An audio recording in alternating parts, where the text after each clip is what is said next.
Oké. Dit is een liever dood dan slaaf evenement. We hebben al heel lang... I will do a little bit in Dutch, because my Dutch is much more fluent than my stone cold English. Then I will introduce you and then we have a break. Wat wil nou het geval?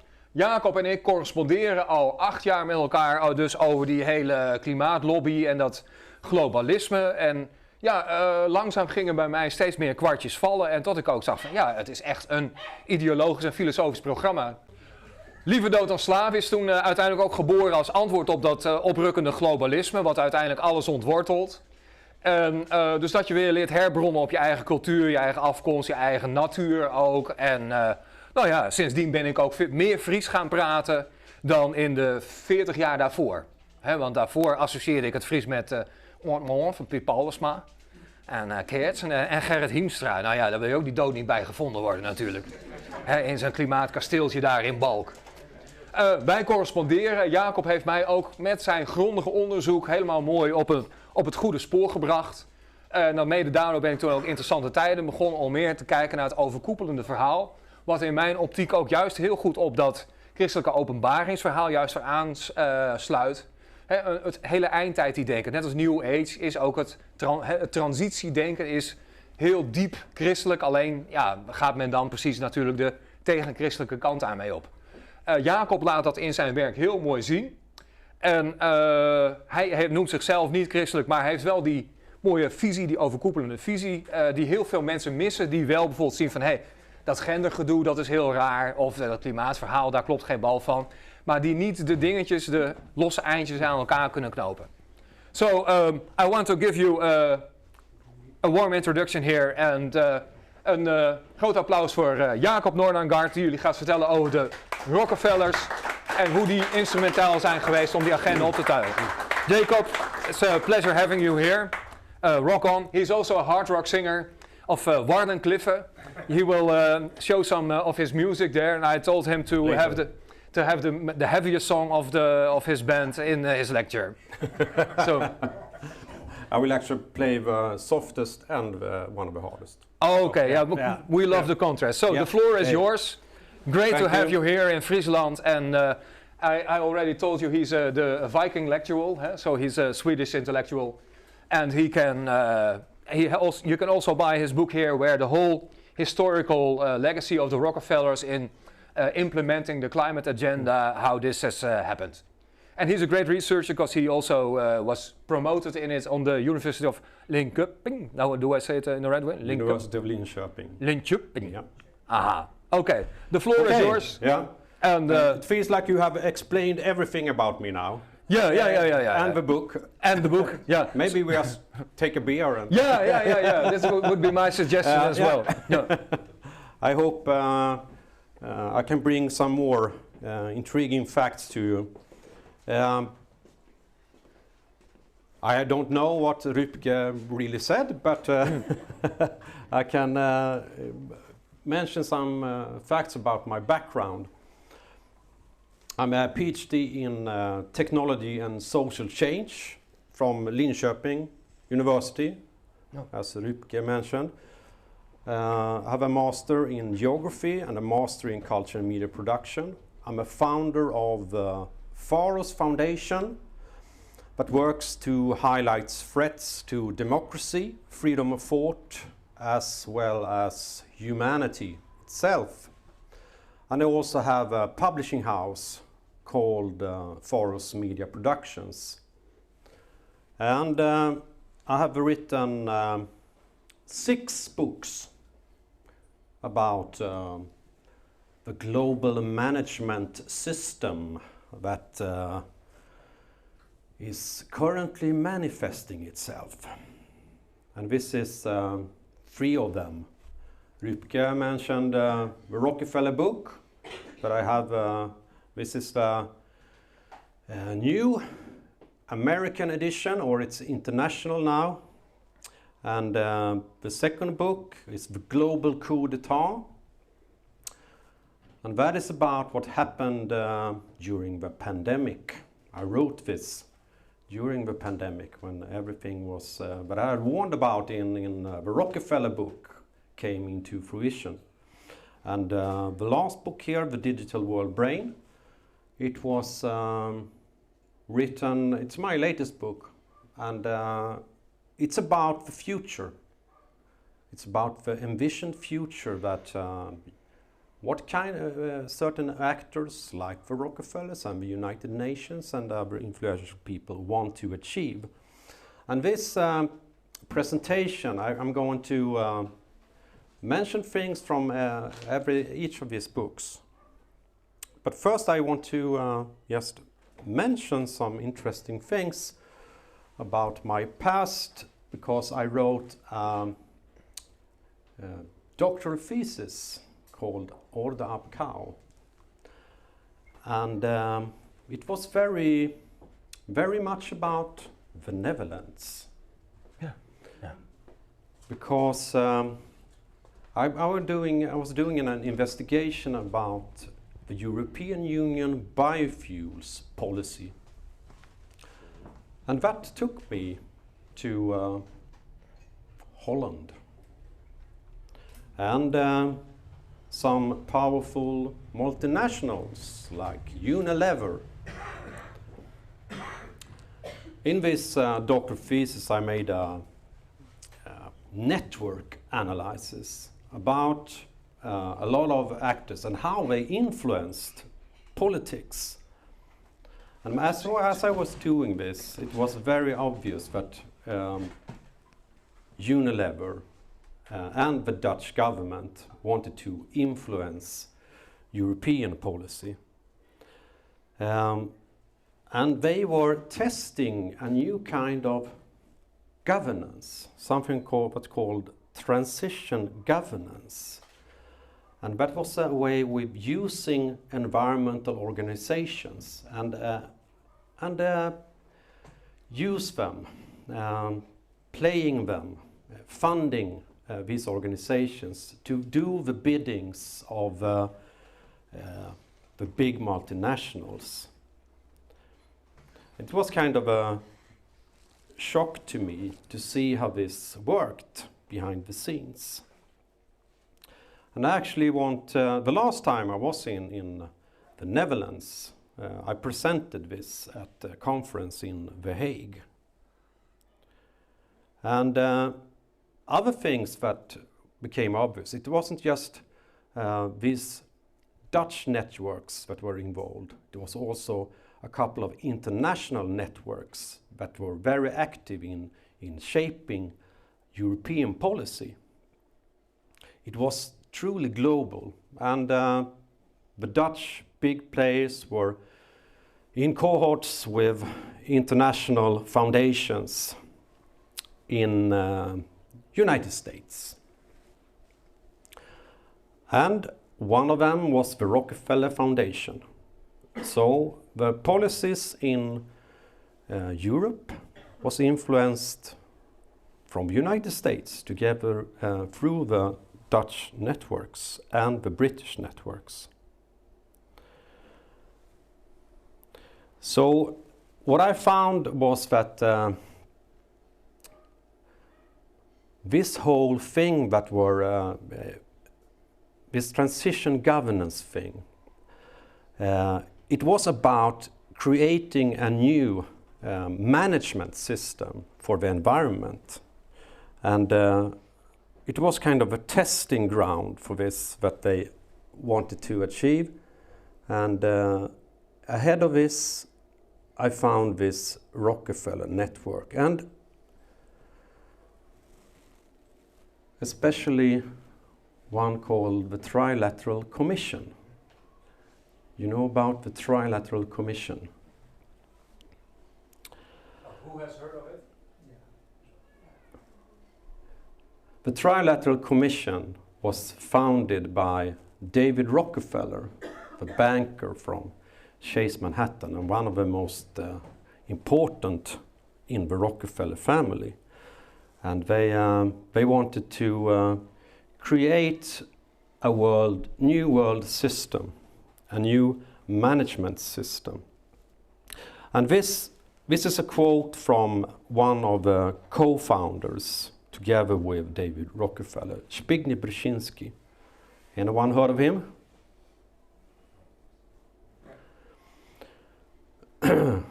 talking about the future.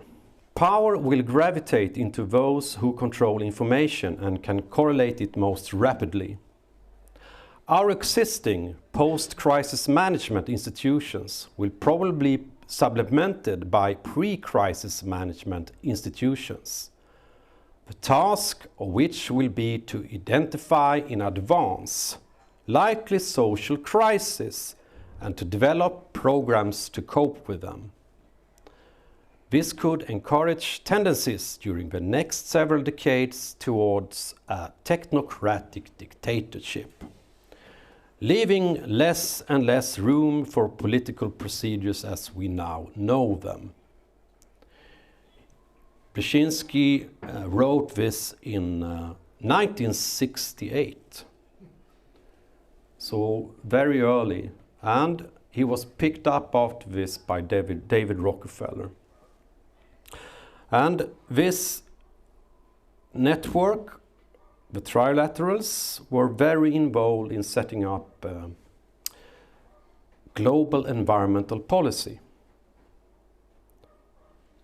And after the Brundtland report had been published in 1987, that set up the ideas of sustainable development, the trilaterals, they published a book called Beyond Interdependence. And this book, it was authored by kind of the main author of this Brundtland report. As a continuation of this. And they said in this report that no group of countries can accept to limit global warming on its own. For the first time in history, the nations of the world must cooperate. Economic and ecological interdependence has its imperatives. And the interesting thing with this report also is that it contained an action plan that was written by Peter Vensemius. You recognize that name, of course, because he wrote this action plan. An action plan, and I had this in my doctoral thesis. It was kind of, okay, they explained exactly how they would operate and to influence, create organizations, influence organizations, and put this plan in motion. So he was been around, and this was in 1991, and you had this called the policy life cycle that was kind of a methodology to use for influence of politics. Anyway, Peter Vensemius was a part of this report, and very influential. And he was also the advisor of Unilever. So I followed him in my doctoral thesis and the influence he had on these ideas of a transition governance, transition to more or less global governance. And at the same year as this Beyond Interdependence report, a project was started called the Polestar Project.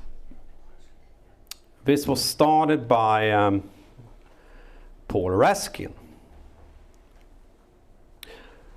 And the aim was to develop computer-based scenarios for how a planetary sustainable civilization with a global authority could be achieved. Capable of solving the problems that were set up in Beyond Interdependence. Interesting thing with Paul Raskin, it was that he had been involved in the Earth Charter. And that leads us to the Netherlands again. With because the Earth Charter, have you read the Earth Charter? Anyone? No? Because it's very interesting read, because it's like, if you read it, it's like the Agenda 2030. Yeah, it's the ideological base for the 2030 agenda. Yes. Almost religious. Yeah, it's the commandments, more or less, for the new agenda. A global consensus on values and principles for a sustainable future. And it was Queen Beatrix, Ruud Lubbers. They asked Mikhail Gorbachev, former communist leader, and Maurice Strong, Rockefeller henchman, very close, and coming from the oil industry himself. And interestingly enough, Stephen Rockefeller was the coordinator of his project. So very, very elitist. And I mean, we find with Dutch royals, Royal Dutch Shell, and that kind of power and money. And Stephen Rockefeller, Exxon Mobil, and the American oil conglomerates. And we also find a couple of other connections, especially to the Club of Rome. Do you know about the Club of Rome? One thing when I did my doctoral thesis, or going to defend it, was that I got some problems. I got big problems. In the end, because the head of, or the vice president of the Club of Rome, he got a copy of my doctoral thesis. And he didn't like what I have had uncovered, because I uncovered how power politics work, and how certain important organizations had been working behind the scenes. And also how he had worked not for the party he was affiliated with in the European Parliament, because he was the one that was responsible for the Renewable Energy Directive and the biofuels policy. So I found out the Club of Rome was behind it, and the influential people behind the Club of Rome. So he did his best to try to get it not approved. So he phoned the opponent and other people at the university. He threatened to go to the president of the university, but they eventually said no to him. He couldn't, because it was nothing wrong with the doctoral thesis. But they tried to do the best to silence me at that time, and it was the Club of Rome. He's from your country, Anders Wijkman. Wijkman. Yeah. He was actually an honorary doctor at the Linköping University, and he had very, very close connections to the professors. And in 2002, I mentioned this Polestar project. They released a report called The Great Transition, the promise and lure of the times ahead. This presented a preferred route, strategies, changes, and value shifts for a new global agenda. You can see the cover with a globe in pieces put together again.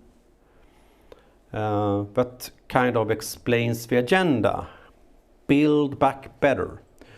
In order to create this new society, you have to destroy the old.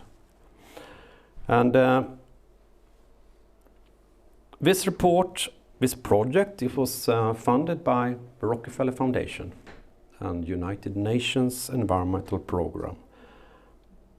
And with a lot of people from the Earth Charter involved in this. And they said, how shall we achieve this new society? Crisis. Can you remember when there was no talk of a crisis? Not since 2001. We are always in a crisis. And especially after 2001, of course. And they mentioned triggers to this transition to a general crisis. And this is from a report from 2006. So this is an authentic graphic with, you can see, pandemic, macro terrorism, end of oil, financial collapse, and climate disruption. And as they say in this report, another path to general crisis might be initiated by an unprecedented pandemic, perhaps via an extremely contagious disease vector that emerges from disrupted ecosystem and is carried to the four corners of the earth. Strategic planning. And what they had in mind in this report was the preferred scenario was a global sustainable utopia. That was, after all the crisis, we would enter in the new paradigm, the new sustainability paradigm. And they said, before the crisis, global governance was effective primarily in one area, setting the terms for liberalized trade, deregulation and privatization. But the renaissance that occurred during the global reform era went far beyond anything known before. The World Court, the reconstituted World Union, and the World Regulatory Authority all date from this period. So we state this quite bluntly. But it could also take another path. They warned that this could evolve into a global technocratic dystopia, a fortress world scenario. As they stated here, as the systemic global crisis deepens, powerful international forces are able to impose order in the form of an authoritarian system of global apartheid with elites in protected enclaves and an impoverished majority outside. And do you know what they said? The Great Transition Initiative, when the pandemic came. We think we have entered the fortress world scenario. This is like the film Hunger Games, a little bit. Yes. And this is, I mean, they made computer models of the future. But we also had their preferred destination for this. And you probably have heard of this report. Oh, yeah. Yeah. The scenarios for the future of technology and international development. This is kind of evolved out of this Great Transition report. It's the same, it's the Rockefeller Foundation behind it. So the work they did in this poster project, it's the starting point of this. And here, if you read this scenarios, they are kind of close to the scenarios also in the Great Transition. But here we have the famous lockstep scenario with a pandemic. So they have calculated with this all the time. And so this came out in 2010, but I will go back a bit 2005. Because Stephen Rockefeller, as I mentioned, Stephen Rockefeller, the son of Nelson Rockefeller, the former vice president of the United States. Stephen was in the Earth Charter, and he was also given the seed money to this Great Transition project and seeding ideas for it.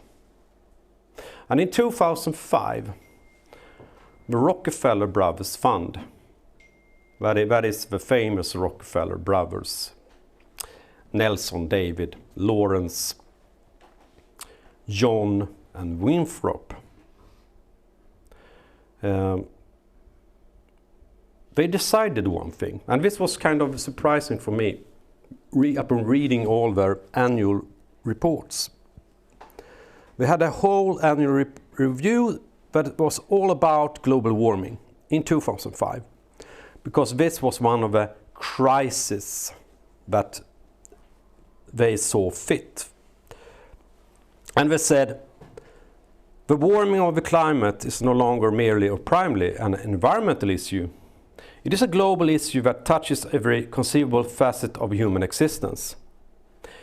It is an energy issue, a business issue, an investor issue, a moral issue, a security issue, an agriculture issue, a coastal issue, a religious issue, an urban issue, in short, a global issue that touches every conceivable facet of human existence.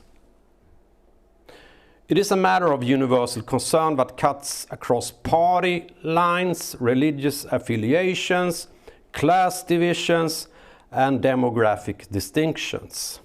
And therein lies our current opportunity.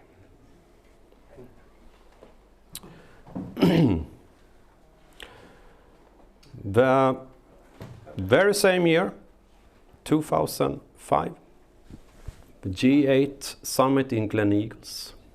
Do you know what happened this year, just before the Gleneagles summit?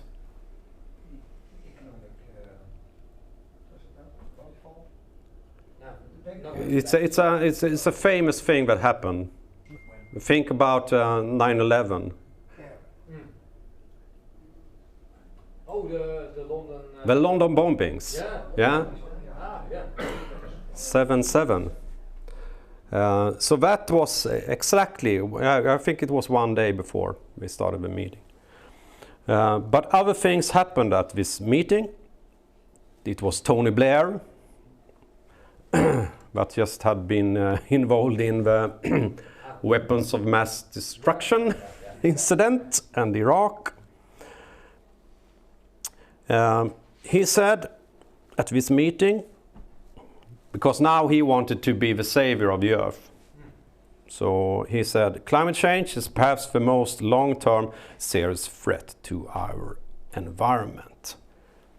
Action was needed. Do you know what Tony Blair did later, after he had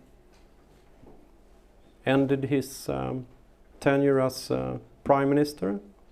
He went to be advisor for JP Morgan Chase for £1.5 million per year. Exactly. Yeah.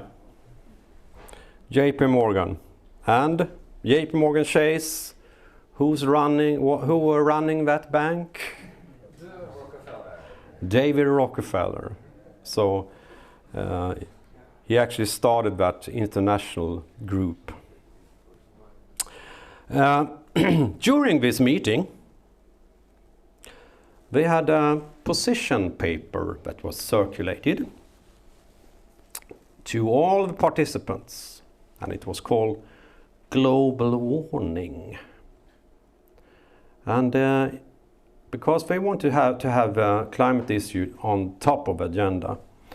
And they said in this paper, we have a narrow remaining window to engage global strategic planning and mobilization, followed by a maximum of 50 years to achieve the transition.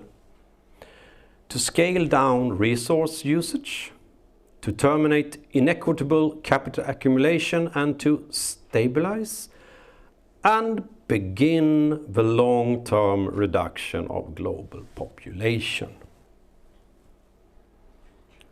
There it is. There is. And the man behind this was a British-English psychoanalyst educated at the Tavistock Institute called David Wastel. He was an expert in this and how to achieve these things. He was not a climate scientist, of course, but he said because they weren't satisfied with intergovernmental panel on climate change because they did too much science. They wanted more action. They wanted people to get scared for real. So that's why David Wastel came with some recommendations.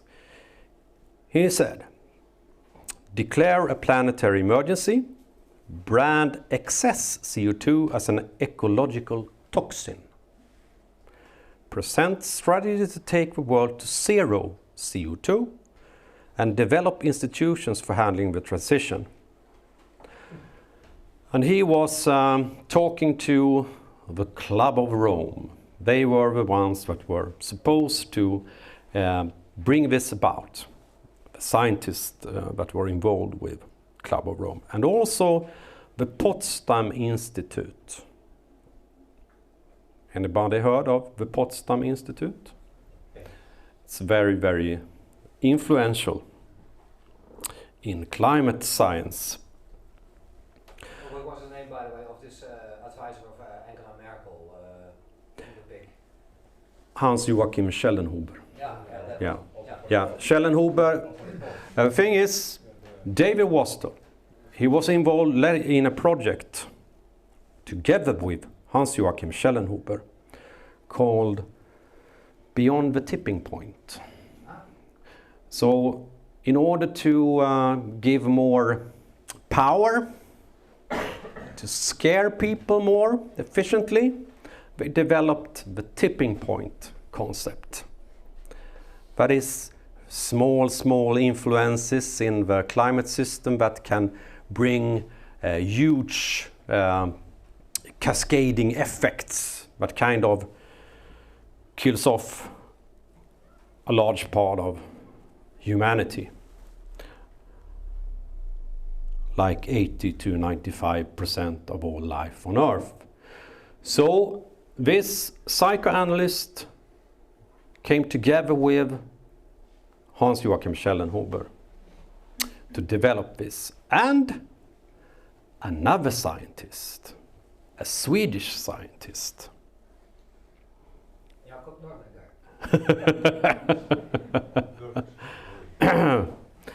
Yeah, they probably they came to know about me, I guess. But another Swedish scientist, because they wanted to develop a new framework.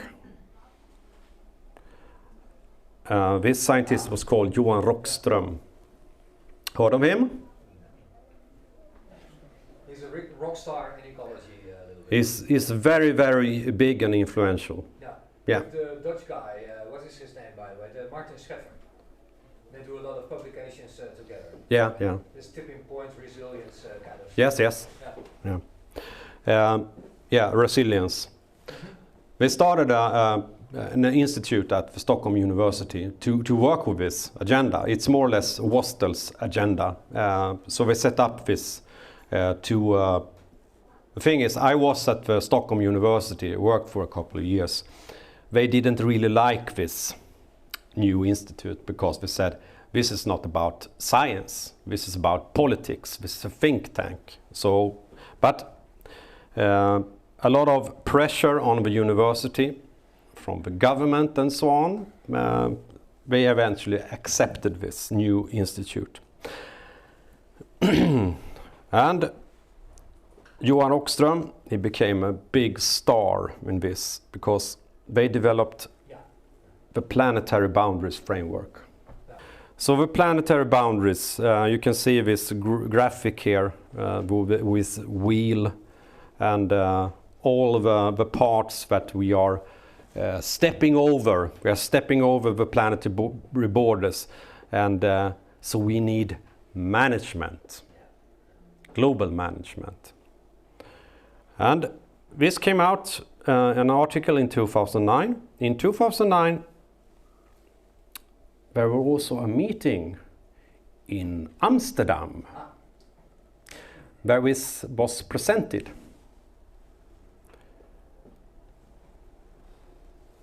Together with Beatrix, because she is an honorary member of the Club of Rome. So everyone from the kind of the Earth Charter Commission was attending, like Gorbachev and Maurice Strong, but also Johan Rockström. and this was a huge thing. It's like a couple of thousand people were attending this huge gathering. In 2012, this planetary boundaries framework, it was gaining steam. And 32 scientists said in an article, I think it's in Science, they demanded action and said that human society must now change course and steer away from critical tipping points in the Earth system that might lead to rapid and irreversible change. This requires fundamental reorientation and restructuring of national and international institutions toward more effective Earth system governance.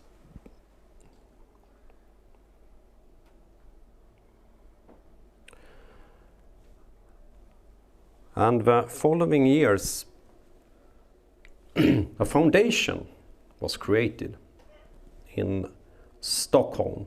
Anyone heard of a Global Challenges Foundation? No, I didn't. No? Not even Rübke? No. No? No, but there's too much organizations.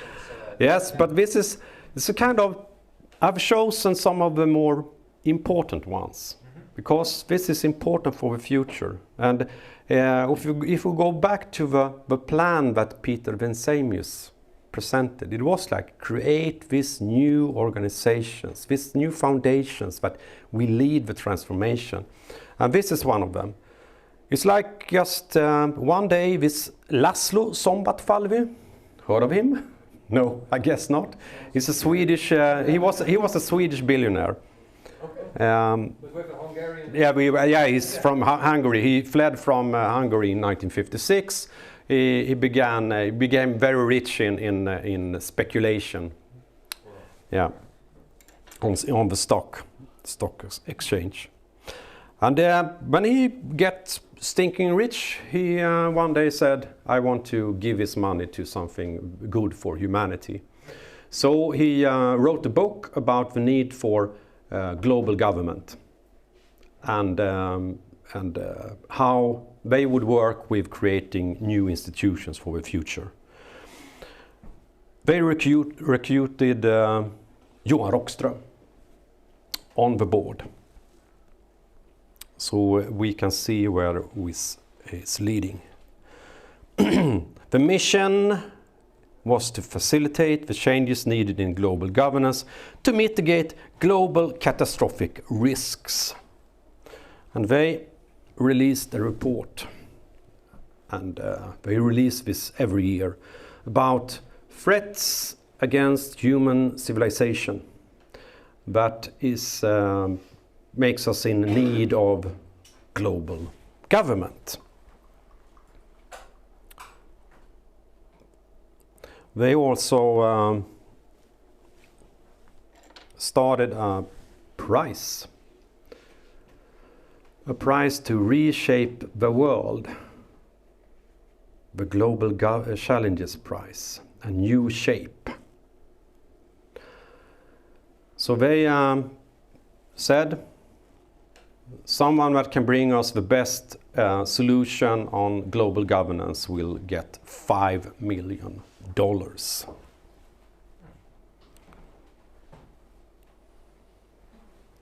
I will come to the winner later.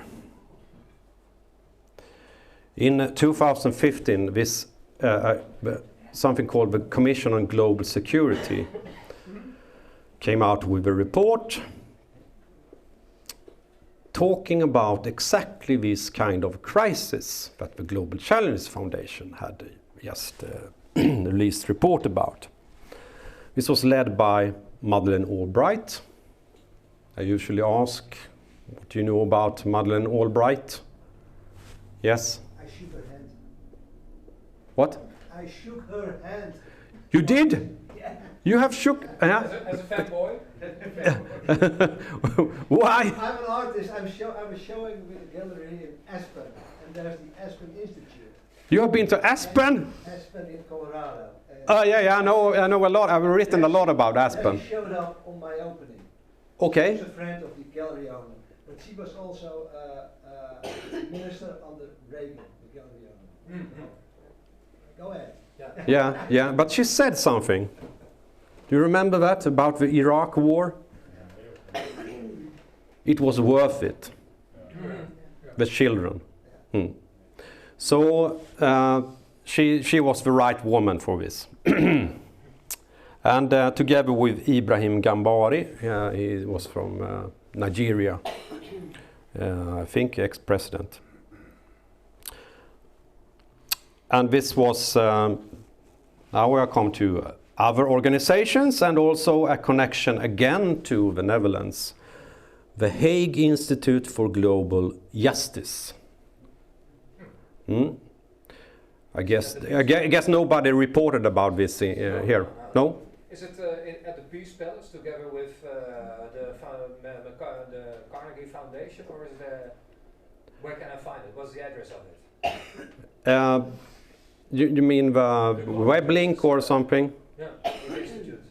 The thing is, this institute was started by the Dutch government. I think it's 2011. Okay. And it's like, the Global Challenge Foundation just started, and and then. So we have our own version here. Yes, and but they were operating in a couple of years before closing down to a lack of money, but the institute they are operating now again, and it has been taken over by a ultra-rich Jordanian businesswoman that's leading the institute now. Yeah, it's interesting. And this another important organization was the Stimson. Stimson, I hadn't heard of them before. I guess nobody has heard of Stimson.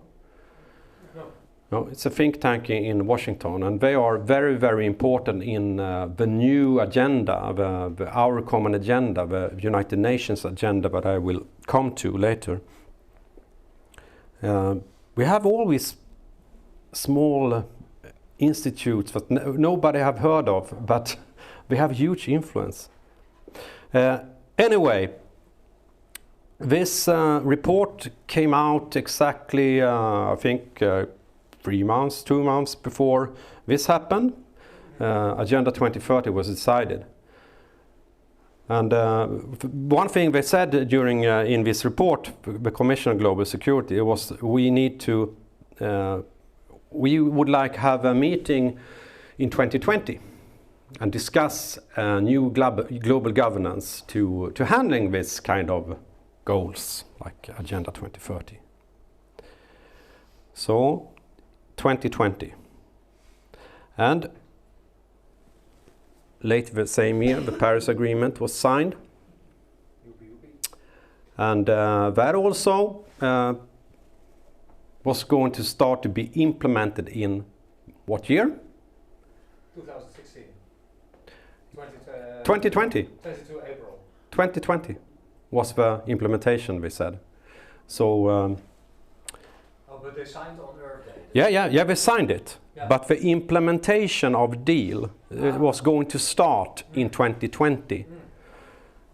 And that's interesting. Do you know what happened exactly the same day as we signed this Paris Agreement? A man that nobody know who he was, kind of before the pandemic, but when everybody in the alternative know about him. Maurice Strong guy. Maurice Strong? Was it Maurice Strong? No, now I talk about what happened during late years. Paris Agreement. The Paris Agreement, the same day, a very important player, very well known today in more alternative circles, not for the main audience, I think, still, but he's a very powerful guy. And any guess? Rübke? Could be Tedros. Not? No. Shall I show you? Yeah. Build up the tension. Hey, Klaus. Yes. Klaus. Yes.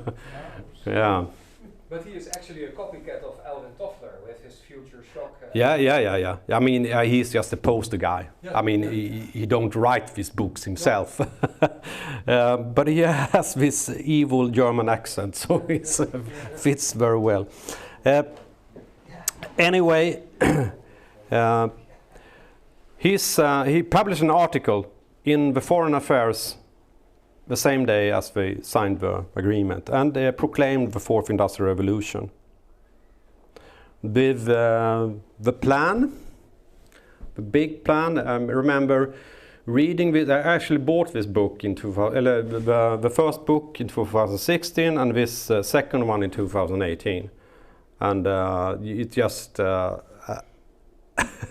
it was just so crazy. I couldn't believe my eyes reading chapters about altering the human through neuro and biotechnology. It was just... Have anyone read this book? No. No one? No. Don't spend money on that. But it's, I mean, just to know about the thinking, how they think, and what the plans, because I think it's very important to just to read within their own words. How do they argue about this? And the next event that nobody talked about was in 2019, World Economic Forum and United Nations partnership. I usually ask in Sweden if someone heard of it. Did they mention this on television, on the news? They say no. Did they mention this here? Here in Holland, the media say this is just a talking group somewhere. It's a talking group. Yeah. They have this annual meeting in Davos. The real influence is with politicians in The Hague. Yes. Yeah. But The Hague has some influence. Yeah.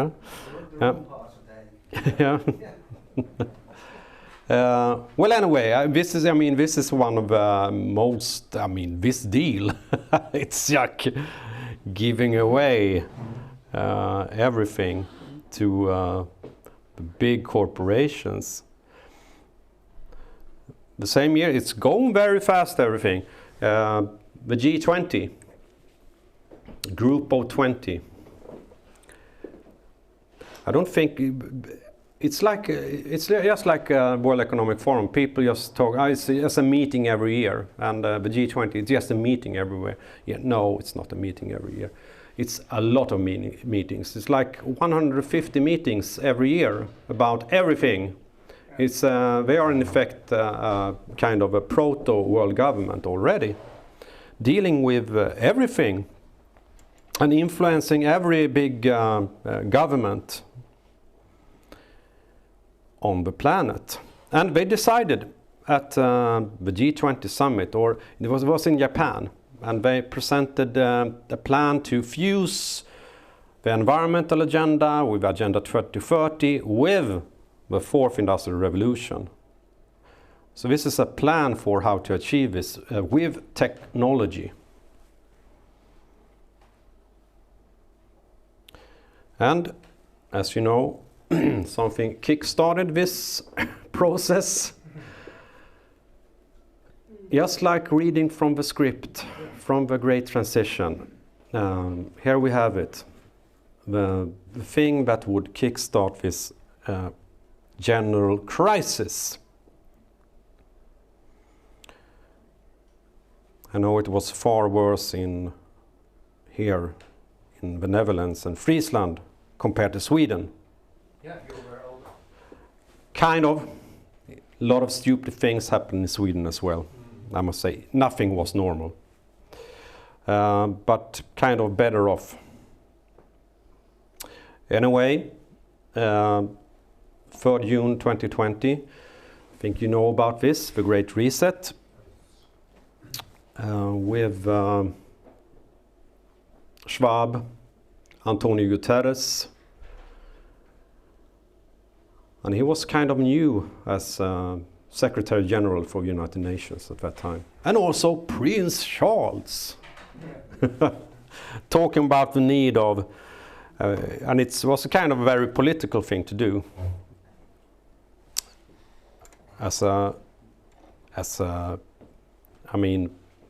a royal, to be involved in that.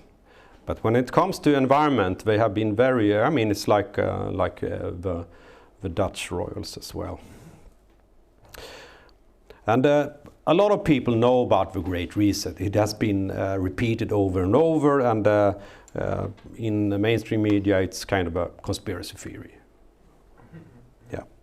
But other things happened during this, after this meeting, but it took a while for me to find this. But we had, as I mentioned before, this report. We'll go back to this report. This report, we said we need a meeting in 2020 because United Nations will celebrate 75 years as an organization. So we will start a new process, a political process to change United Nations, upgrade it to a new organization, much better fit for the times ahead. So here they say, designing a roadmap to the future we want, the UN we need. And at this meeting, it was a virtual meeting, of course.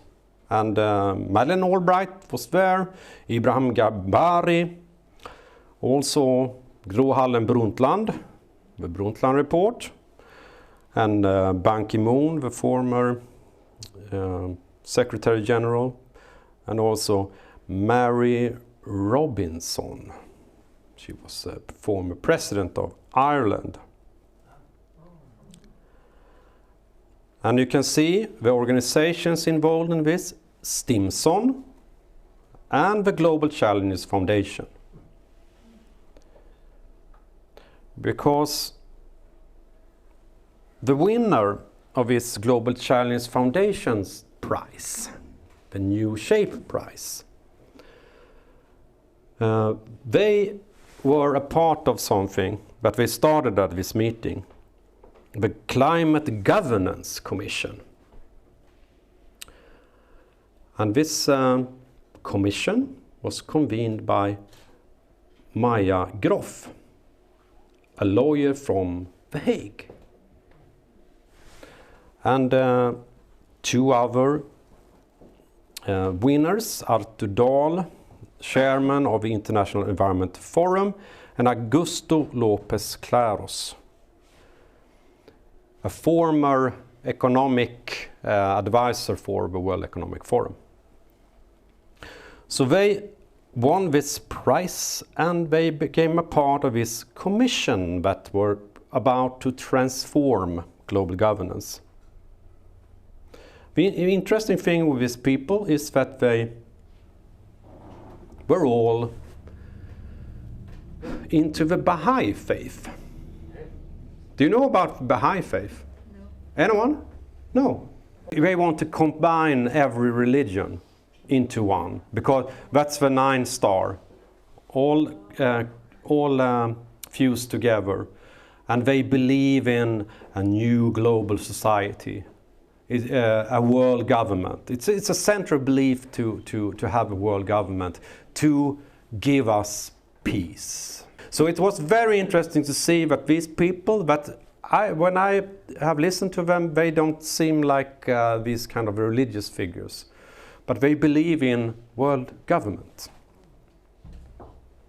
And this project, the Climate Commission, they also had some commissioners. Mary Robinson, Ireland, and Johan Rockström, a part of this. Now a director at Potsdam. And Ellen Johnson Sirleaf, guess you haven't heard of her, former president of Liberia. And Sadrine Dixon de Clèves from the Club of Rome. That's a part of these commissioners that are deciding on how can we change United Nations for the better. So they started their work, and at the same time a UN resolution came in September 2020, 28 September. And we said that the COVID-19 pandemic has reminded us in the most powerful way that we are closely interconnected and only as strong as our weakest link. Only together can we build resilience against future pandemics and other global challenges. We must build back better. Create a resilient and more sustainable world. United Nations must be at the center of our efforts. This also meant that the member states of United Nations, including the Netherlands of course, but nobody told you. They said, we need an action plan for this. We asked for Secretary General, he must do a report about this. It's called Our Common Agenda. Has anyone read the Our Common Agenda? And this is a part of my latest book. I go through this Our Common Agenda. Nobody talks about it, no politicians talk about it, but this is very, very, it's a plan for what about to come. Leave no one behind. Protect our planet. It's supposed to do a lot of things and boost partnerships and be prepared for what? This, we have a process with a lot of work is going on with this. Nobody has asked you, of course. But they have said that we are working with a lot of stakeholders. They want to know what people want, they say. And it's going to be decided at the Summit of the Future this year. A big United Nations meeting. How many of you have heard of the Summit of the Future? No. Vaguely. One. You had heard, yeah.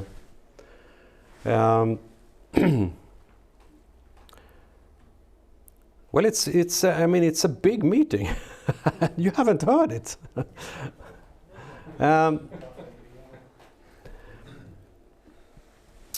In 2022, 18th of March, a high-level advisory board was initiated to on how the question was, how can we achieve this?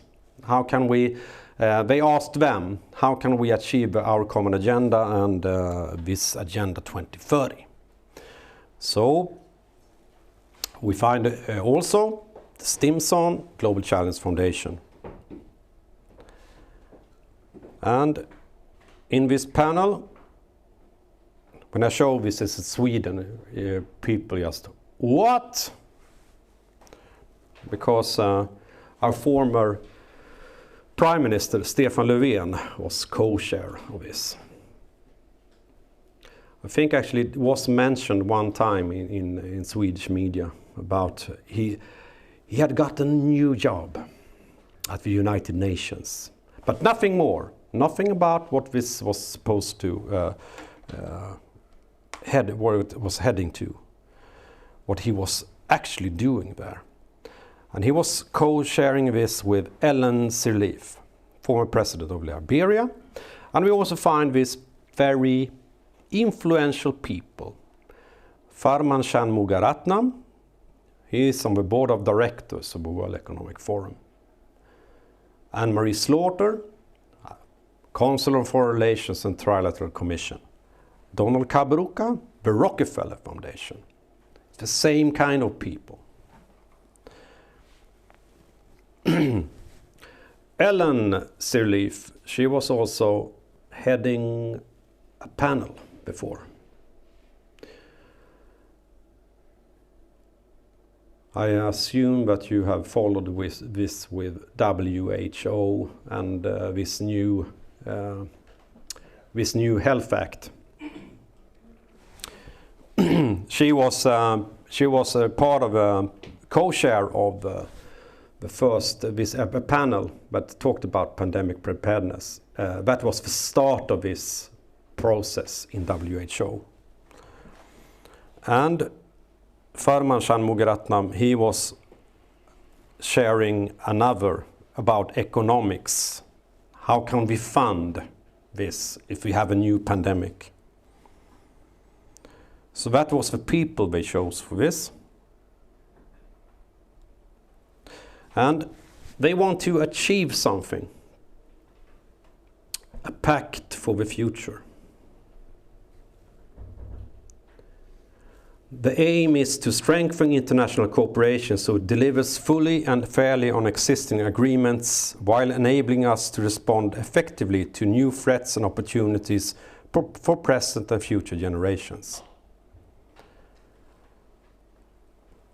The goal of this pact should be a global transition by states and non-state actors to circular economy, addressing both supply and demand in a way that achieves balance with the planet.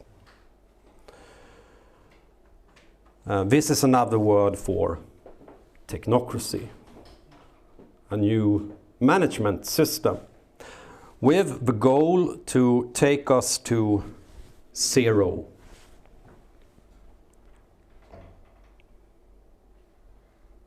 And create this new One Health system. Fusing human health with planetary health and animal health.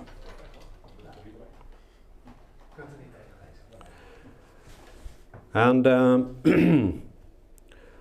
this was said in the Global Catastrophic Risk Report 2024 by the Global Challenges Foundation. That a radical shift in international cooperation is part of this. But also that preparing for the shocks we know will come. There you have it, we know will come.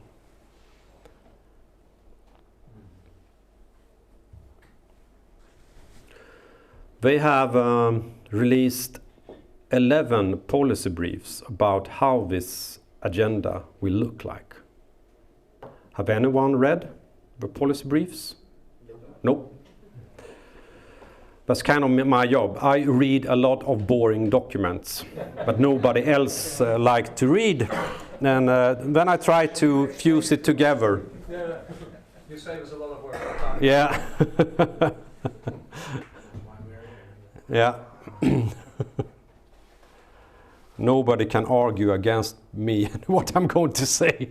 I could say anything. Yeah. Anyway, what this pact is about to do, they want a declaration for future generations. Securing the interests of future generations by identifying, managing and monitoring global existential risks. That's repeated all over. And they want to have a special envoy, but will talk for the future generations. Raise awareness of intergenerational impacts of decisions. So who can talk for generations that are not yet born? Who can talk for these people? It's impossible. If you not have a crystal ball, because that's what they want to create. Foresight and data for future generations. So they want to collect data from every, I mean, we are everyone on the internet every day and doing our things. And we have our mobile phones collecting data. And they want to take all the data, put it in something that we call a futures lab, and analyze this data. We say this decentralized network to improve long-term decision making. Time for a coffee break. Yeah? Do you agree? Yes. Okay. Oké, iedereen, ontspan maar even. Jacob, thank you for 1 hour lecture, Yeah. I guess. Please go on. You have already learned us many organizations that nobody ever heard about. And this is the pinnacle of Jacob's work, that he knows about too much organizations and names that everybody thinks like, well, they never existed or have no influence. So this is great that you show us that, well, actually the people who really control the world in many ways with their fortune. So, and well, the media all say that, oh, this is conspiracy thinking, and he just points the trace to all these organizations with all their influence who really shape the events that come. So thank you for this time. I think we first have a strijdbier. Yeah. To welcome Jacob here in Friesland. You can also shake it like champagne. Yeah. Here's another one. That's better. So, welcome in Friesland, and thank you again for the inspiring lecture. Yeah. For the first part. For the first part, we will go. Yeah. we will go.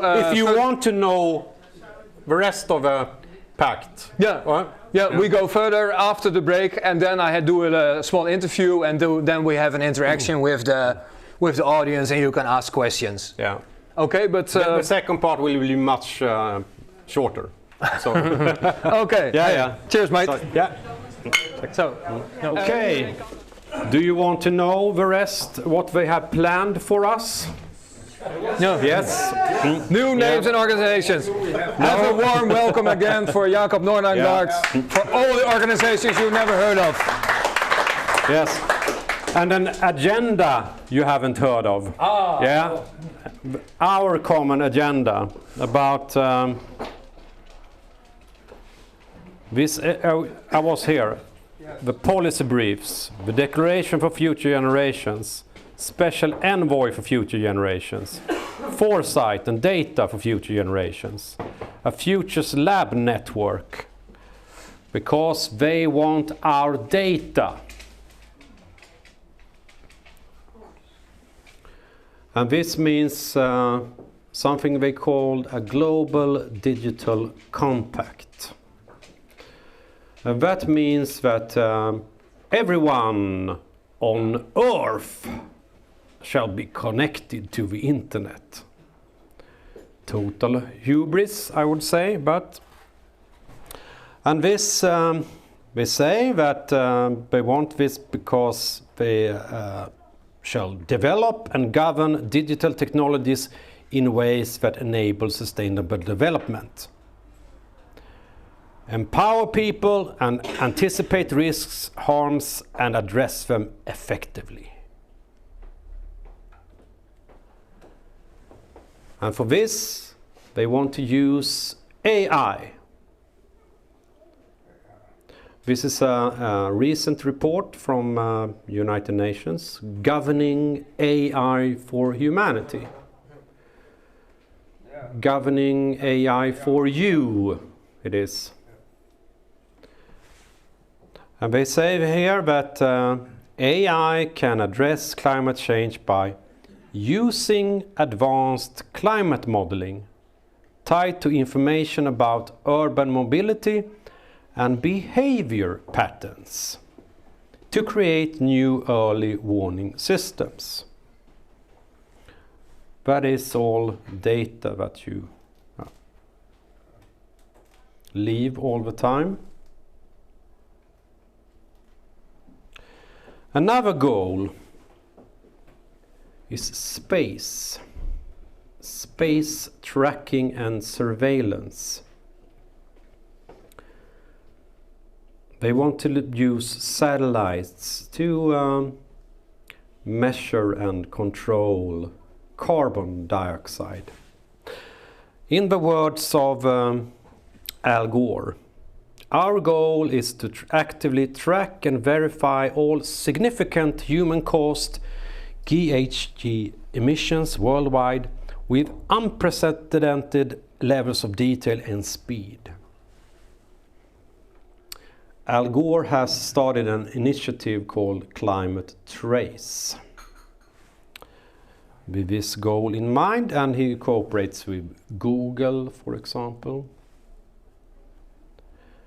And in the commercial for this project, he is kind of laughing a bit and says, "No more hiding for you."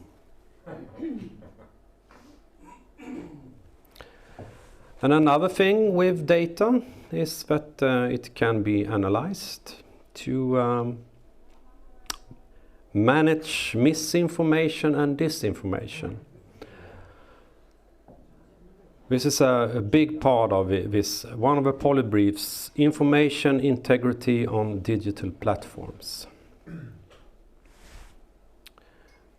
And you know what kind of misinformation and disinformation we talk about? You are, I guess. My information? I mean, I'm only reporting from their own sources. Well, I think Antonio Guterres says it all. At a time of rampant misinformation, climate denial, and attacks on human rights, we need education systems that distinguish fact from conspiracy, instill respect for science, and celebrate humanity in all its diversity. What? I don't think he means everyone. So that is, he said this during the Transformation Education Summit, a summit you haven't heard of, I guess. But it's about having the right education all over the globe. Teaching us about climate catastrophe. Another part of this new agenda is, we have talked about her before, Greta. Greta Thunberg, as we say in Swedish. She said this during a speech: "We all need to become climate activists, and we need to uproot the system."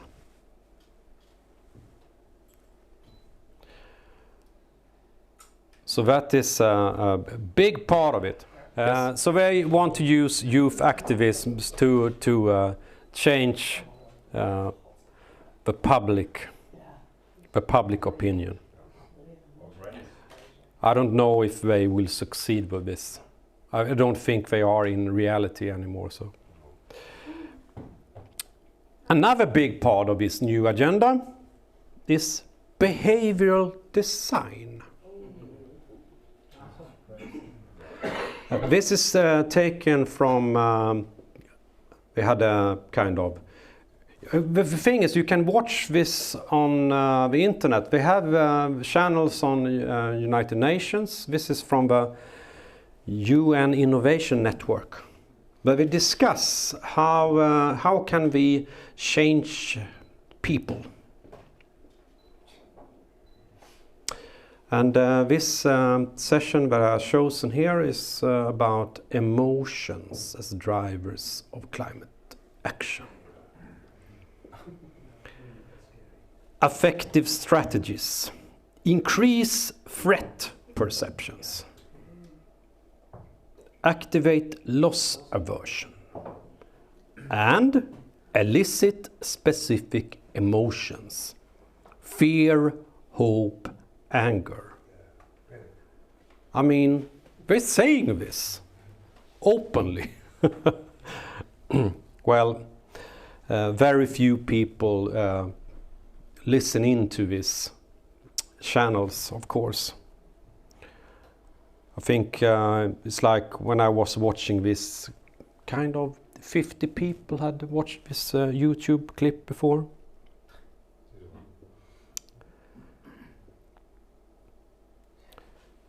So they know they can sit and say these things.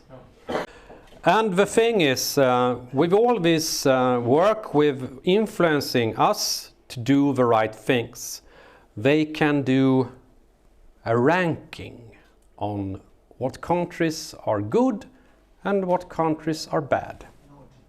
SDG ranking. You can see this list. I miss one country. No. What are you doing? I thought that Netherlands were very, very into these things. Maybe you are on Waking up. No. number 11 or You're something. woke.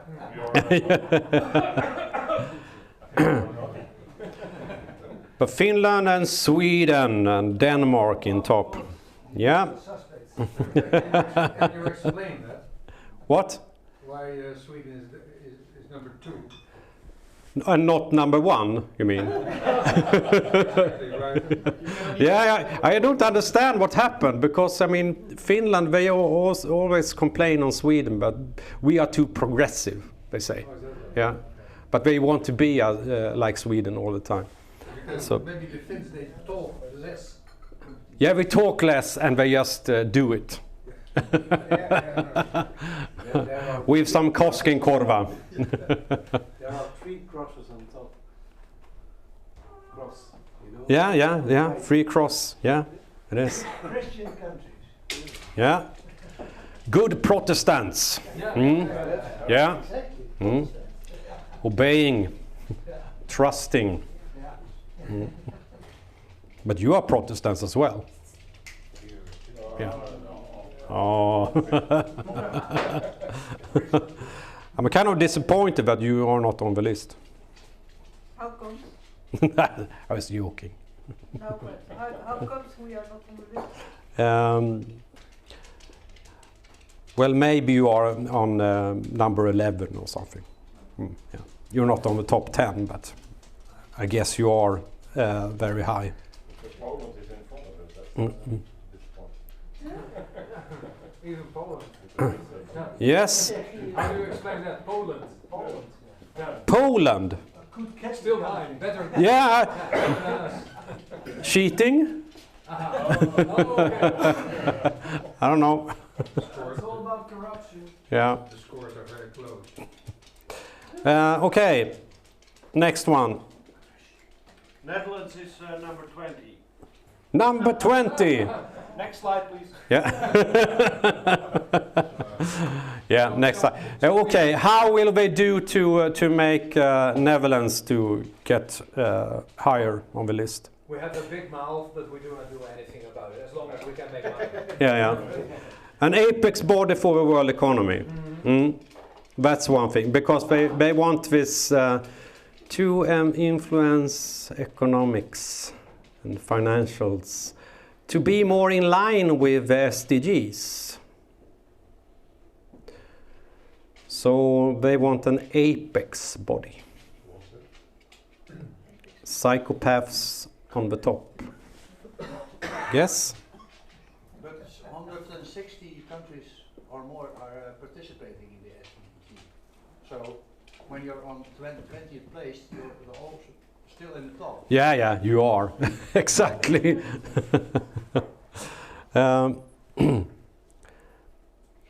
I guess Netherlands will climb. Yeah. Anyway, they are very much into bring about a new economic system that is in line with SDGs.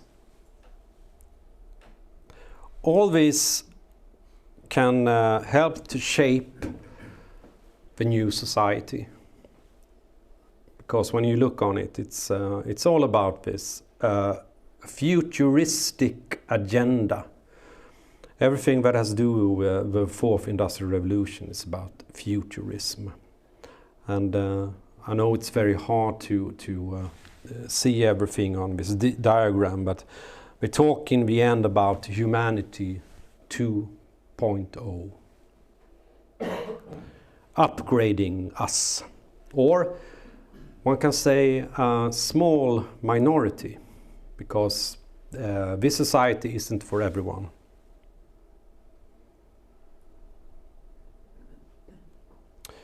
And one thing they envision to use is crisis. One of the major things with this new pact for the future, the UN agenda, is this: an emergency platform. I think this is most important in this, what I'm going to say, the emergency platform. Because you know what happened during COVID. It was like a test of this, a test of a new system. And something that, I mean, when I started with my doctoral thesis, it was about this agenda, the transition agenda. So when an emergency is decided that we have an emergency, someone has to say it's come.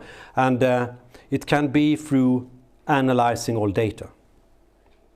At that time, we put together a multi-actor network to act on this. And this multi-actor network, this is taken from, of course, COVID, but they want to have this kind of network for every crisis situation. So they will beforehand decide what kind of emergency we can have, and then put together groups that in the event that something will happen, it will be put together and they will work in unison, just following the script to solve the crisis. We talk about high-level political leadership, high level. And all these fluffy words, equity, solidarity. You know, solidarity, you do it, just do it. And coherent response, inclusive multilateralism. I always hear Klaus Schwab saying inclusive. And advocacy and accountability, that's an important part of this. We have to check that you do things you're told to do. And in this report, we talk about possible future global shocks. Future shock. There we have it. 7. You also mentioned the Europarlament reports. They are called future shocks since 2020. Yeah. Yeah. Great. Go for it. Yes. 7 shocks. Rings any bell for someone? 7. Why do we use 7? It's like taken from the Bible, isn't it?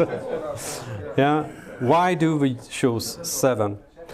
So, and they have said this: we could have a major climatic event, future pandemic risk, event involving biological agents, disruptions to global flows of goods or people, cyber attacks, major event in outer space. What can it be? Alien invasion. Yeah, something. And the last thing, an unforeseen black swan event. Something that we haven't managed to predict. Do you know someone what has been talking about a black swan event? But I asked who was talking about this black swan, and it was another man that I was thinking about. Schwab again. Yeah, Schwab. Klaus Schwab, he was he had a State of the World address at the World Government Summit in Dubai last year. Isn't that very interesting?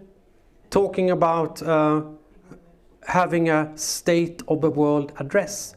Who gives State of... isn't it State of a Nation? Yeah. I mean, yeah. So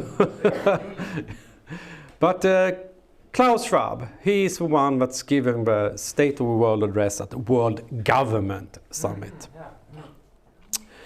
And yes, he said, there will be certainly what we call the black swans.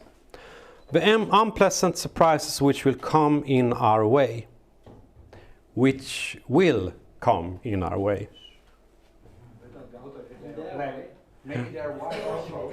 Yeah.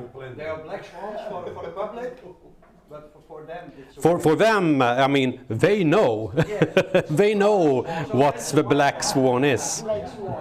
Yeah. Bright and shiny swan. And when this happens, we have to do what?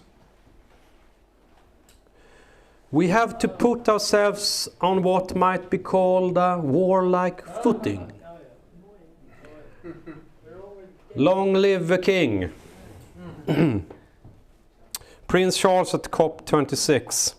Oh, this is just exactly what Barbara Baarsma and Future 2040 for Netherlands were saying. Yeah. We have to prepare for war. Prepare, yeah. They were literally saying this in a press release in February this year. Yeah. And now we come to the next part. I was talking about something called the Climate Governance Commission before. Do you remember? They have released a report last year governing our planetary emergency. It's like they know it will come, an emergency. What are the partners to this commission? Any guess?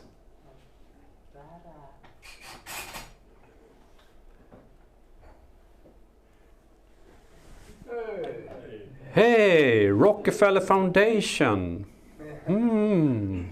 What a surprise. Stimson, as you have learned today, and the Global Challenge Foundation. We also have the Baha'i International Community and ORFNA, member of Qatar Foundation. That's interesting. I mean, this is a country built on oil. I mean, Rockefeller Foundation was also built on oil. So it's oil people. They talk about the planetary emergencies and to avoid catastrophic climate change. So they issued a paper, then they said, the world faces a deepening planetary emergency and is on a reckless path toward catastrophic climate change, having already overstepped 6 of 9 scientifically identified planetary boundaries. What is lacking is renewed and courageous top-down leadership within all levels of government, combined with generalized bottom-up citizen pressure, Greta, and engagement to catalyze fundamental transformations. The UN General Assembly should declare a global planetary emergency at the 2024 Summit of the Future, reinforced in similar statements by UN agencies, regional bodies and national and local governments. And develop a planetary emergency plan.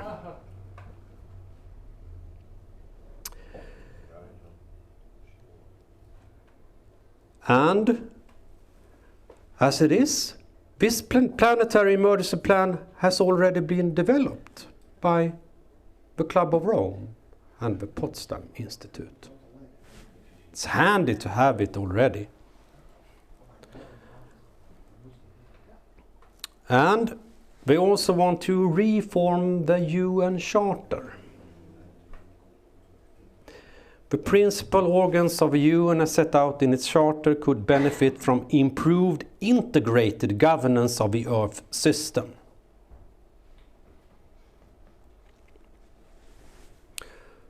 And if you think that it's kind of a resistance from major countries in the world, G20, consisting of all the members of the Security Council, and I mean it's Russia, it's India, it's China, Brazil, of course, it's the BRICS countries. Brazil is leading this, and they say global governance reform is crucial to facing current challenges. They want to change the system. Instead of a Security Council, we want to have an Executive Council. Its main focus would be shifted to implementation, management and effective operation of the UN. This would help with the implementation of new policies on global environmental management.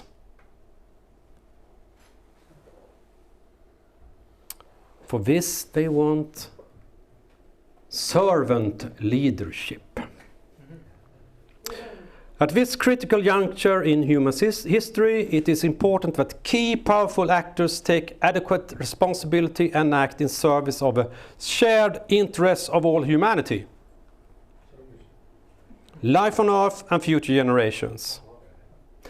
They must demonstrate and embody the highest levels of leadership, maturity and competences which has been delineated as a type of servant leadership, or level 5 leadership.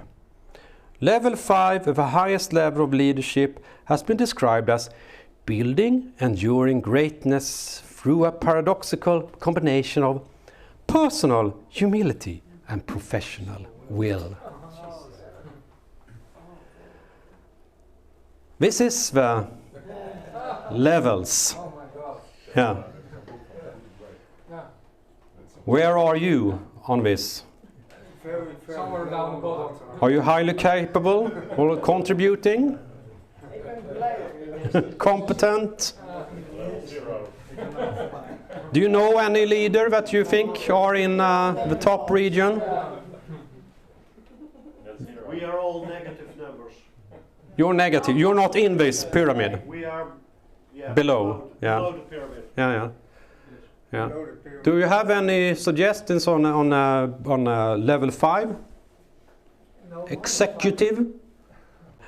Anyway, this quote is from the Davos Manifesto. Have you read it? The Davos Manifesto? No. This was written in 1973. It was, when it was the European Management Forum at that time. But they said, the management has to serve society. It must assume the role of a trustee of the material universe for future generations.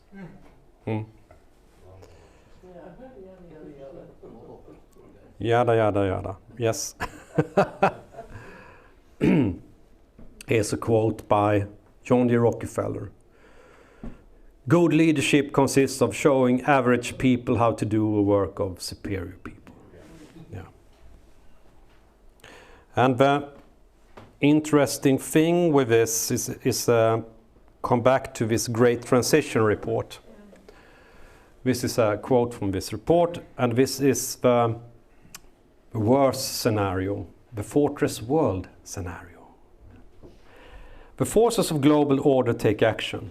International, military, corporate and governance bodies, supported by the most powerful national governments, form the self-styled Alliance for Global Salvation. Using a revamped United Nations as their platform, a state of planetary emergency is declared.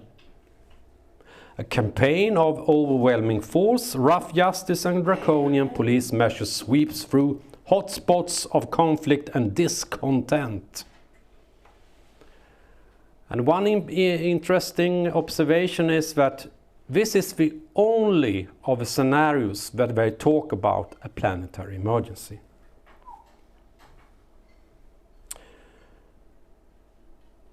Do you think they have prepared for a scenario like this? Yes, of course they have. The Global Commons Alliance. Yeah. Anyone heard of them? Yeah. You have? A big plan for a small planet. All in the reach of control. You see the net around the globe. Standing for a systems approach. To shape a nation, you need a government. To shape a planet, you need an alliance. Rockefeller Philanthropy Advisors. Porticus. Yeah, exactly. Yeah, I have them on the next slide. And I found out they are from here. It all comes down back to Friesland. They are from here. It's where the world is governed. Yeah, from Stockholm and from Friesland. And we also have the other founding families is the Switzerland's richest family, Finland's richest family, and a manufacturing family in USA, Oak Foundation, Global Chinese Foundation, of course. We also find Gordon and Betty Moore Foundation. That's the founders of Intel. And of course, Porticus. I had to bring this.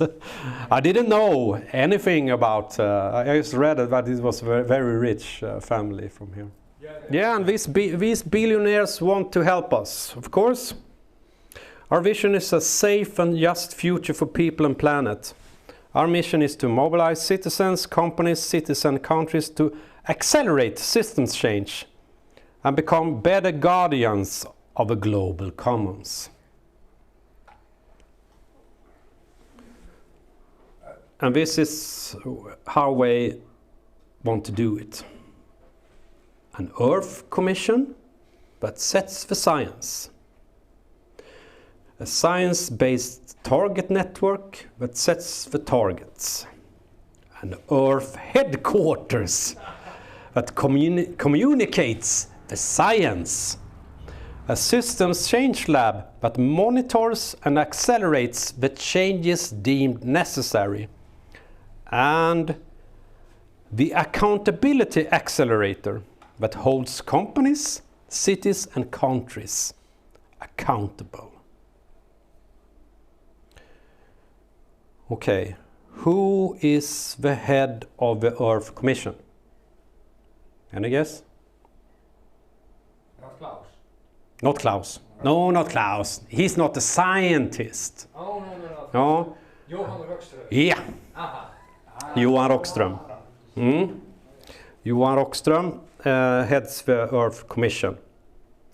And we also, I think we also have some from Netherlands involved in this Earth Commission. Jujita Gupta, I think, sits on a Doesn't sound very Dutch, but yeah, but she is on a university. Yeah, on a university in Netherlands. And the Earth Commission gets its money from the Global Challenge Foundation. You can see Johan Rockström here with a little globe. And he has also been talking a TED Talk. This is taken from the TED Talk. Johan Rockström at the steering wheel. To make us sustainable again. They want to achieve the great transformation. And they are saying this, that we are living through a change of historic scale and scope. This shift will be as significant as the change from a world of hunter-gatherers to an agrarian society, and then again into an industrialized world. There's a lot of things they want to achieve. I won't go into everything. But I don't think it's very good for us in the end. And we will be transformed, but I don't know how it's with this funding people, the billionaires. And this next slide is from my book, The Digital World Brain. And this is kind of a automated new world system that they have in mind. We talk about, yes, we want an executive governance. That is the United Nations and all these powerful players influencing the United Nations, setting strategy and decisions for us. This will go out to us, governance through legislation, education, media, SDG, ESGs, social credits, and smart cities.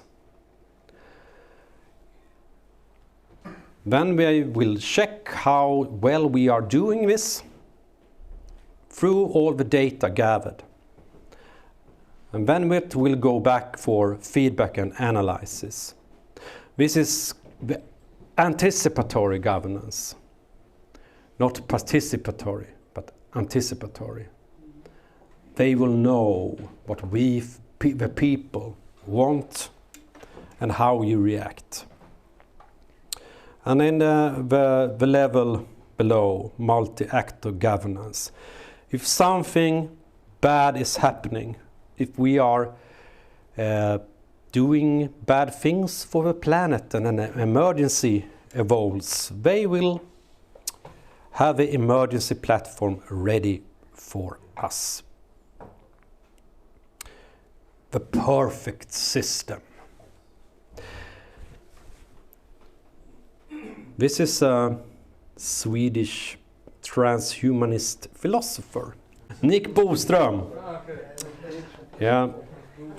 Thinks a lot. He has a theory called the singleton theory. And this theory states, a singleton is a world order in which there is a single decision-making agency at the highest level. Once formed, a future singleton might be perpetually stable.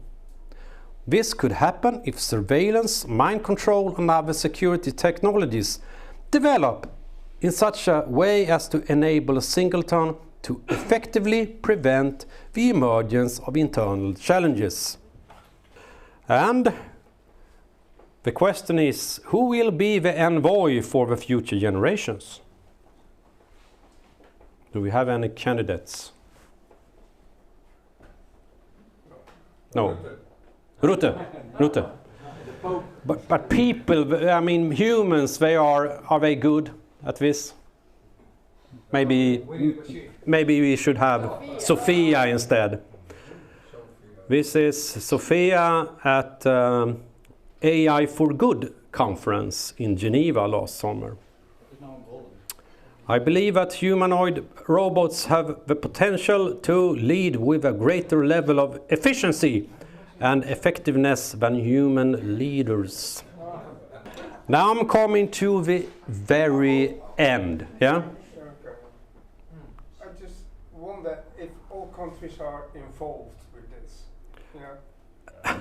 There's no escape. There's no escape. I mean, they are negotiating about this new deal for the Summit of the Future in September. Yes. So they are involved in negotiations, every country that is in United Nations. Will they agree? China will say yes. China will say yes. How many leaders don't want to have control over the citizens? Everyone wants. Everyone likes data about everyone, I think. Okay. I just wanted to show you this, one of the last slides. This is a quote from one of the winners of this new SHAPE prize, the Climate Governance Commission, you know? Arthur Dahl, the Climate Governance Commission. He said during a meeting with his friends in this team,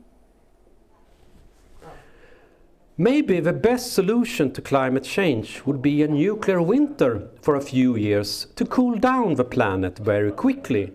And in the longer term, it would be in our best interest than any of the solutions tried at the moment. Another Swede. He lives in Switzerland. I haven't found, I think he's Norwegian or something. But it's very interesting because he talked about how could we create this new order. And they talked about possibilities of, he said, the First World War. After the First World War, we got the League of Nations. After the Second World War, we got the United Nations. And if we have a new big event that we know will come, we will have a new world organization. And this is what he said before. He said that maybe if we also have a nuclear winter, we could solve some other problems as well. So that's the kind of people that wins with awards. Yeah. They all think 1 billion people, that's more than enough for this planet. That's sustainable. And it's unsustainable with more people. Yeah, so it's a kind of, and they have this transhumanist ideas, this philosophy that if we get rid of a large portion of the population of the earth, we that are left, we can develop and become like superhumans. Yeah. That's the idea. It's very telling, and it's it's very, very rich and influential people that have these ideas. They are not philanthropists, they are more misanthropists. And with that said, this is kind of my last slide, because I don't believe that this world system that they want will be successful.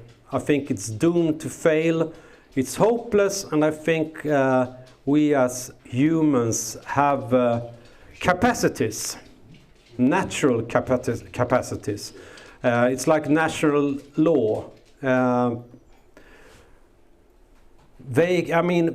This artificial system can never win over the natural system that we are a part of. And if we are threatened as a species, things happen, and we come together and eventually can stop this. And that is also what my next, this is a slide, this picture is from my coming book, The Temple of Solomon, where and that book will be about the more occult background to the agenda now unfolding, where I describe all this and every chapter in this book is a song on my album Temple of Solomon with my band Wardenclyffe. So it's a kind of combination between art and science. And also I have an artist that I've been working with to doing these paintings. And I also involved other artists, like my eldest daughter. She has done art to this as well, because for me it was important to do something that is celebrating human creativity, because I think that's what we can use to win this in the end.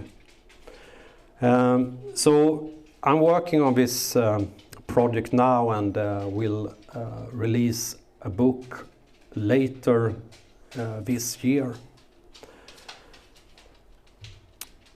And I hope, and I'm looking for support for this as well. So if you are interested in this project and want the book and so on, you can support me. And now I will play one of the songs from this album, the last one. I chose a more soft song this time. I could play a more hard song later, maybe. But this is the closing song on this. But it's about but we're gonna win this in the end.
Thank you. Thank you. Now, a couple of questions that I thought in my own personal development, just seeing that there is a plan of building a sort of new Babylon, a new Temple of Solomon, and this all these religious terms just reminded me of all the ancient stories in the Bible that they know that are there, and they're acting according to it. To me, it actually proved in some way more the historical truth about certain biblical prophecies. So that there is an end time and they are working towards it to create a false messiah of a global government, an ideal world created by man, which is, back to Genesis, the man who is believed by Satan, he can be like God. It's the same movement. Yes. Yeah. To me, it's strengthened my belief. So I became more Christian than I ever was before, just because of seeing the history, coming to its pinnacle here just right. How is that for you? How did it change your beliefs, your research? I don't know if it has changed my beliefs. I have always have a kind of belief. I wouldn't say it has always been Christian in that term, but a belief in something that is guiding us, something bigger, because that's the experience I have made during my life. I've gotten help in certain situations, but I can't explain it in other terms when it's some divine influence. But you could also reason like if it digs holes in the dunes, it eats carrots, and it has a lot of children, and it has a bunny tail. Maybe it might be a rabbit. So you could also say, well, if you see that the historical line is going exactly in the same way as the Bible, you mention love as the common principle. Well, that's an awful. Is that not the same bunny from the Bible? It's kind of that story. And the Bible also warns about building a new Tower of Babel. So that's a story that I think it's very important. But it's like it hasn't been that they believe in everything, but they're doing this. They can just use. We use the Bible. We use things that people know about. They have read it, so it's easy to manipulate people into this thinking. But at the same time, they fulfill the prophecy. Exactly. So was it a real prophecy, or was it just that they So in either way, it's getting fulfilled. It's getting fulfilled, and it's getting to the same direction. What does it do it to you in personal? Because to me, I was a lousy Christian always, and I still am. But anyway, the historical truths coming through made me take biblical prophecies more serious, and you see them acting out. And whether they believe in them or not, they're acting according to it. Yeah, they're doing. In my next book, I will dive more into that thinking and how occult philosophy has been a part of this. And how do you also see, because they're acting according to the dark side described in the Apocalypse, in some way. So they want a world government, the 666 thing, and we already experienced that. How was it to you? That to me it was that you could not buy or sell without getting the jab. We already experienced this kind of. We have. So they acted out the Apocalypse 13:17. And the thing is, I mean, it was.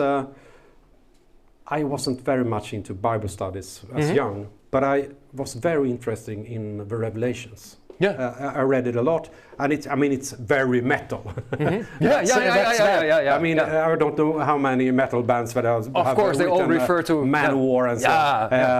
It's a lot about the Revelations, and it's much doom and gloom and things that has happened. I read it a lot and tried to interpret it and understand it. And it was just, and I wrote a lot about lyrics about that.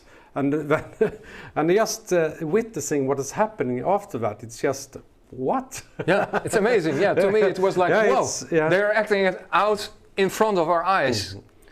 Crazy is that, huh? So Then this you is- know about the red heifers Tell me about it. in Israel? The red heifers. No, I don't follow Israel stuff No, anymore. they have brought red heifers. Does anybody know about the red heifers? Yeah.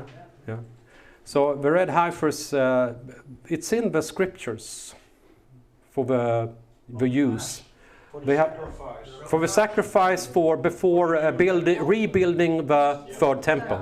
Ah. So it's and they have done. They are in Israel now. The red heifers. Oh my God.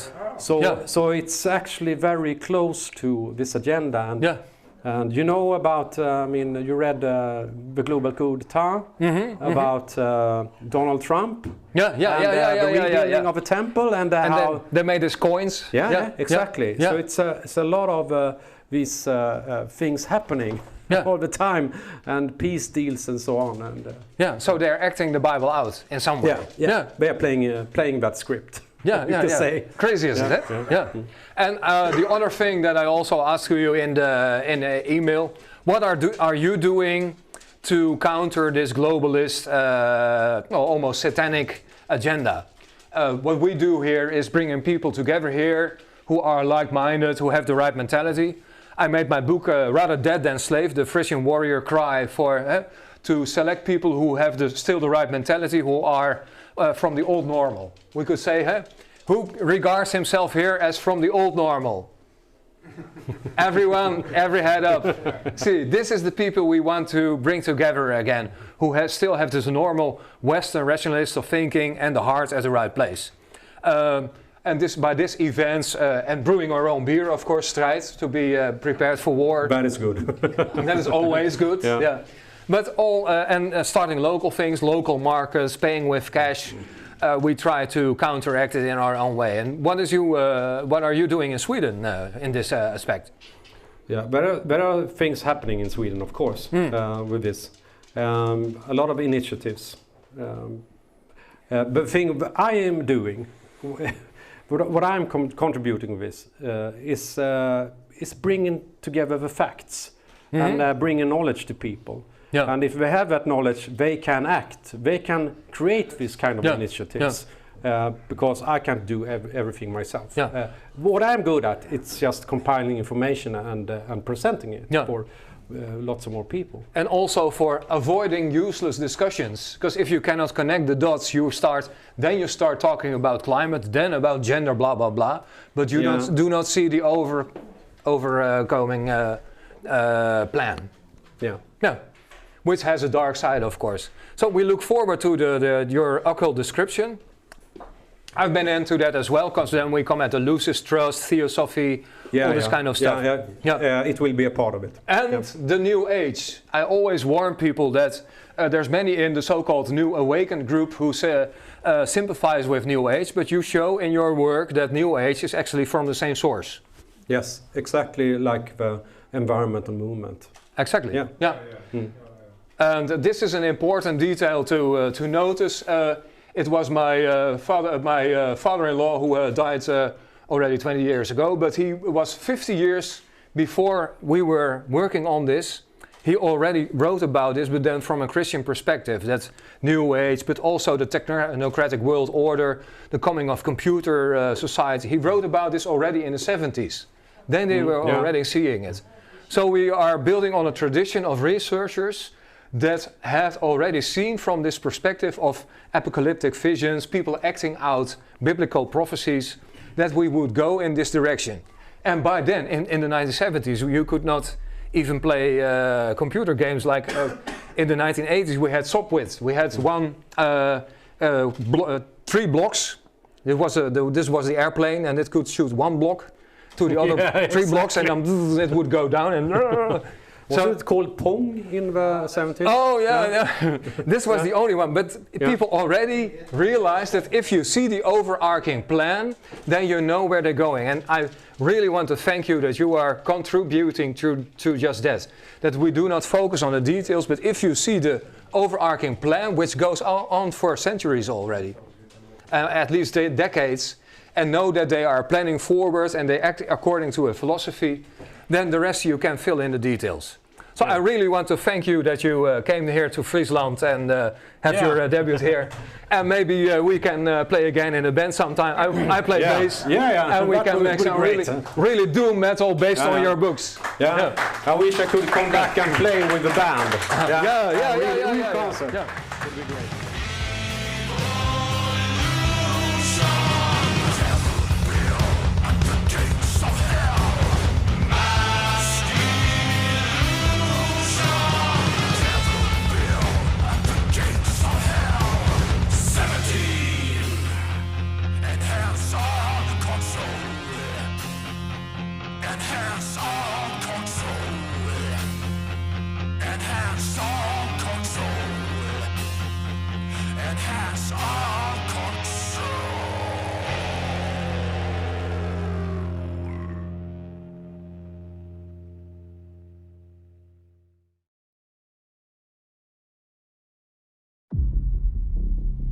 The Bible says that there is a time for peace and a time for war.